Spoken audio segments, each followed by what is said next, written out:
Viswamitra and the two princes spent the night on the bank of the river Sarayu. Before retiring, Viswamitra initiated the princes into secret mantras Bala and Atibala, which had the virtue of guarding them from fatigue and harm. They slept on the verdant bank that night and rising at dawn proceeded on their journey. They reached Kamashrama in Anga Desha. After presenting the princes to the rishis there, Viswamitra recounted to them the history of the ashrama. This, be said, is the place where the Lord Shiva was long engaged in austerities. It was here that the foolish god of love Manmatha aimed his arrow at Shiva and was turned to ashes by his wrath. Hence this place is known as Kamashrama. They were the guests of the rishis that night, and the following morning, after performing the usual rites, the sage and his pupils set out on their journey and reached the Ganga. They crossed the river on a raft got ready for them by the rishis. In midstream, the princes heard a noise and asked Viswamitra what it could be. He explained to them that it was the sound of the Sarayu flowing into the Ganges.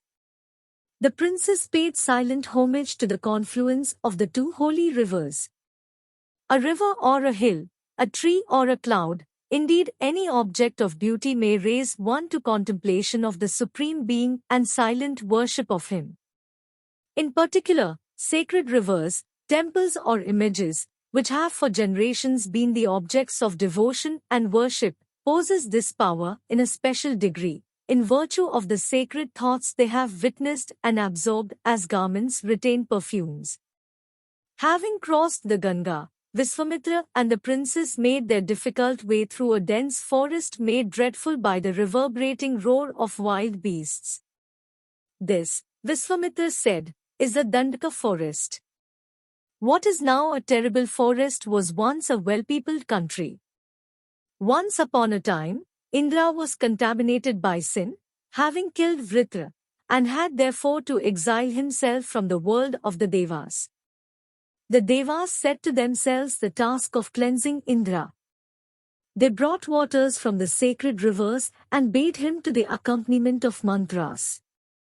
The waters which cleansed Indra flowed into the ground and enriched the earth, and the land became tremendously fertile. All dead things, rotten corpse or stinking garbage, when returned to the earth are transformed into things of beauty such as fruits and flowers and the wholesome things that nourish life. Such is the alchemy of Mother Earth. Viswamitra continued, for long people lived here happily till Tatka, wife of Sanda, a Yaksh, and her son Maricha wrought havoc and changed this into the dreadful wilderness it now is. They are still in this forest, and none dare enter it for fear of Tatka. She is equal in strength to a score of elephants. I have brought you here to rid the forest of this great enemy. There is no doubt that this monster, who is a source of trouble to the rishis, will be destroyed by you. Rama, who listened to this, asked the sage, you say she is a Yaksh. I have never heard that Yakshs are particularly strong. What is more, how does a woman happen to possess so much strength? Viswamitra replied, you are asking a very pertinent question. Her strength comes from a boon granted by Brahma. There lived a Yaksh by name Suketu. Having no progeny, he performed tapas and won a boon from Brahma. Thus, you will have a beautiful daughter of great strength of body, but you will have no son. Suketu's daughter, Tatka, beautiful and strong, was married to Sanda, a Yaksh, and their child is Maricha. Sanda at one time incurred sage Agastya's curse and died. Provoked by this, Tatka and Maricha pounced on Agastya, who cursed them to be monsters living on the carcasses of men. So Tatka is now an ugly monster. Thenceforward, she and Maricha have been harassing the dwellers in this region of Agastya. Do not hesitate to destroy her on the ground that it is against Kshatriya Dharma to kill a woman. Her atrocities are intolerable. To punish the wicked, whether male or female, is the duty of kings. It is right to kill her, as to kill a wild animal for the sake of human safety. This is a duty cast on rulers. Many women have been punished with death for their crimes. Hence do not hesitate. Rama said to Viswamitra, "Our father's behest is that we should obey you without question. Bidden by you and for the general welfare, we shall kill Tatka." So saying, he strung his bow and twanged it till the forest echoed to its shrill note, and the wild animals scattered in all directions in terror. It reached Tatka in her fastness, filling her with amazement at the audacious intruder who dared enter her domain. Ragging with anger, she ran in the direction whence the sound came and sprang on Rama. The battle began. The prince at first thought of cutting off the limbs of the monster and sparing her life. But Tatka attacked fiercely and, rising in the sky, she rained stones on Rama and Lakshmana. The two princes defended themselves against the attack. The fight continued and Viswamitra cautioned Rama against delay in dealing the death blow to the monster. "She deserves no sympathy," he said. "The sun is about to set, and remember that at night Rakshasas grow stronger. Do not delay to slay her." Thus advised, Rama decided on killing Tatka and pierced her chest with a deadly arrow, and the huge, ugly monster fell down, lifeless. The Devas cheered, and Viswamitra, filled with joy, embraced Rama and blessed him. With Tatka's end, the forest was freed from the curse and became beautiful to see. The princes spent the night there, and next morning they proceeded to Viswamitra's ashrama. At dawn the next day, Viswamitra called Rama to his side and blessing him said, "I am very happy indeed.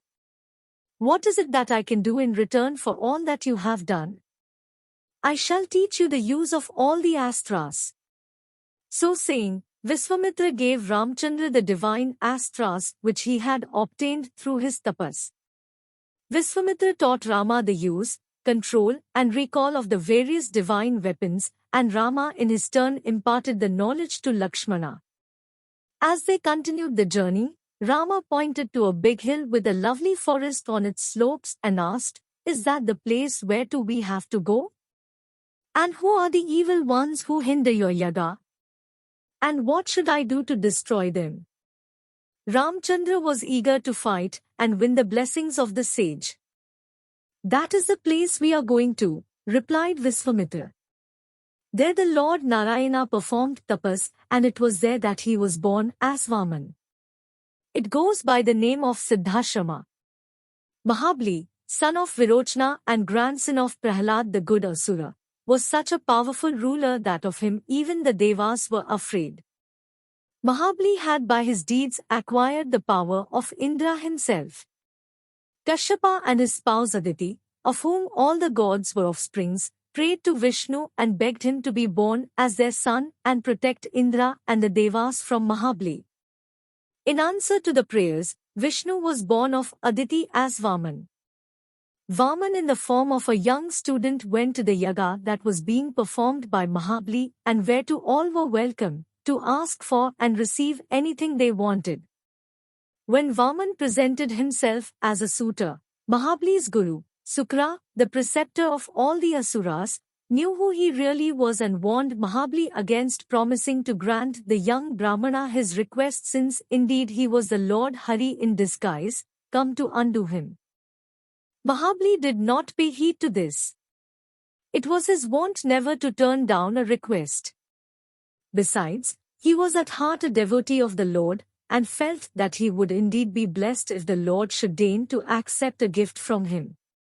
With a smile, Mahabali bade him ask for what he pleased without hesitation.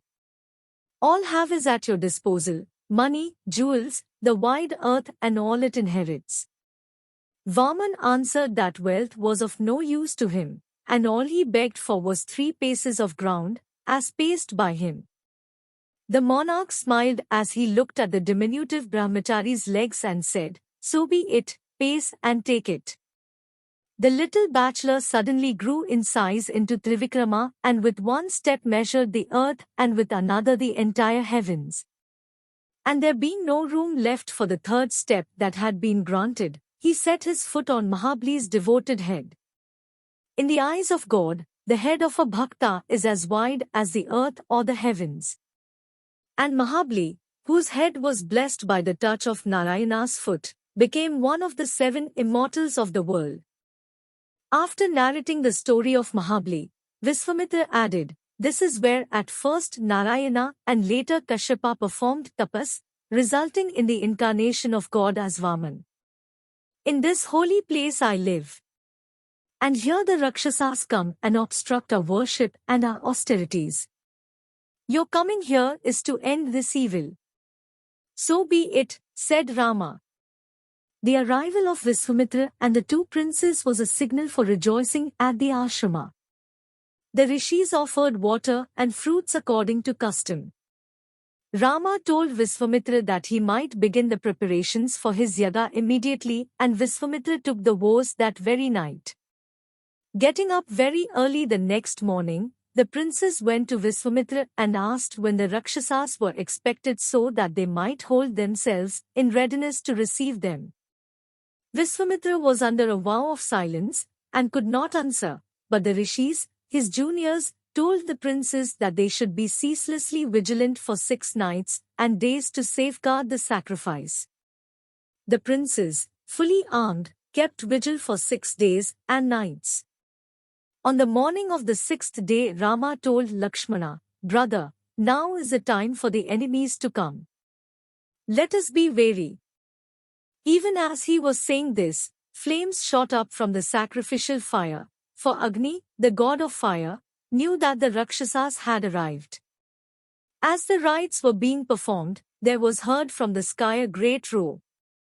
Rama looked up and saw Maricha and Subahu and their followers preparing to shower unclean things on the sacrificial fire. The army of Rakshasas covered the sky like a great black cloud. Rama said, "Look, Lakshmana, and let go the Manvastra at Maricha." As was intended, it did not kill Maricha, but wrapping him up in resistless force hurled him a full 100 yojnas near the sea. With the Agnyastra, Rama killed Subahu, and then the 2 princes utterly destroyed the entire army of Rakshasas. The sky was bright again. Viswamitra was supremely happy at the completion of his yaga. "I am grateful to King Dashratha," he said.